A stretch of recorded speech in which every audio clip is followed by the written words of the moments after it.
हसन खोखरे ते tick tock ते खलोंदे दी हालत में। बिस्मिल्लाहिर्रहमानिर्रहीम, अस्सलाम वालेकुम। मेरा नाम है खुरम सोला तो तुसीं वेखदे पे हो तुहाडा अपना यूट्यूब चैनल जिहदा नाम है खुरम सोला है। नवी वीडियो नवा व्लॉग नवे तरीके नाल। अगली वीडियो पूरी हो गई, मैं उस उत्ते व्लॉग में एंड करदे हां। 5-6 मिनट का व्लॉग बड़ा हुंदा, नवा व्लॉग तो शुरू करदे हां। इंशाअल्लाह तुहानूं अज दी वीडियो पसंद आसी गई।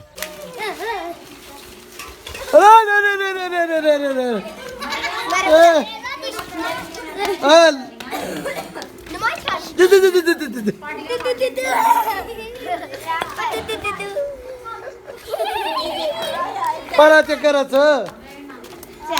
दो जरोड़ दिया पर दौर दौर उठ। डेरे तो बैठे हैं, सुकून है, सन्नाटा है। आओ पट्ठे वाली मशीन है, मेरे सामने ट्रैक्टर है, रेड़ी वो मैं तुम विखा नहीं सकता हनेरा है।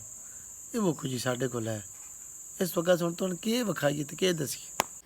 मैं आया तो आज सवेरे सवेरे वीडियो बनान पिछे सारा राह आई।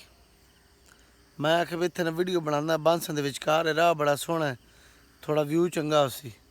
वो बांसा फाद के घेरा ही इतना पा लिया, वो सारा राह ही लोग गया। हूँ को होर जा वेदे हैं।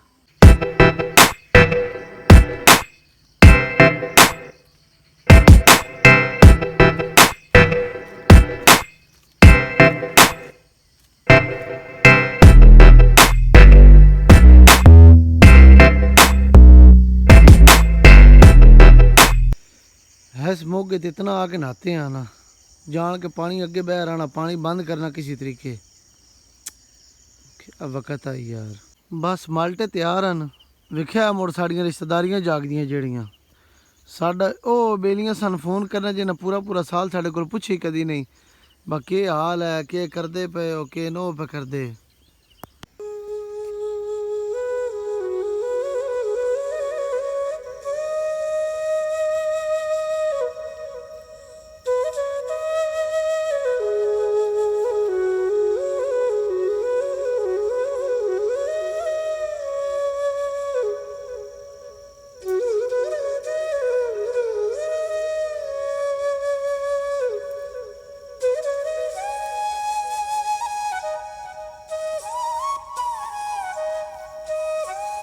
मिसवाक टाइम हो गया एंड डेरे दे सवाद।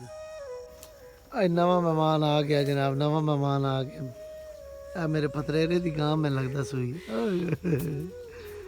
किड्डा निकू जी नवा मेहमान आ गया बड़ा सोहना।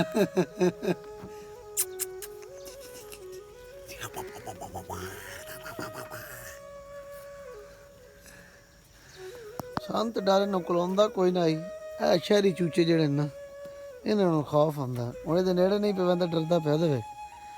मुड़ वड्डे होके सकड़ो मेरा जो तो जाना ही कोई नहीं इस इलाके कद वेख्या जिवें डरदा पे।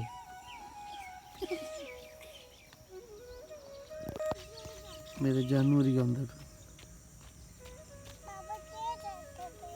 है के मतलब।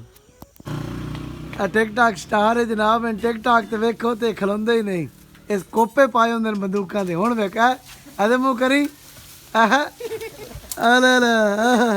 टिक टॉक स्टार साहब, स्टार साहब नाश्ता खाने करने का स्टाइल वेख्या सालन रोटी नाल गुड़ में माशाअल्लाह माशाअल्लाह।